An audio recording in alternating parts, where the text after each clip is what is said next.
teach you how to use this. So we can use the word this with only one thing that we can touch. Here only one ball. I can touch it. So I can use the word this. Do you know what's this? Yes, a jug. How many jugs are here? Yes, only one jug. Yes, so I can touch it. Now I can say this is a jug. This is a jug. Do you know what's this? Yes, one vase. I can touch it.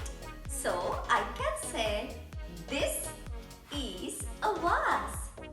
This is a vase. You know what's this? What's this? Yes, only one mug. I can touch it. So I can say this is a mug. This is a mug. Do you know what's this? Do you know what's this?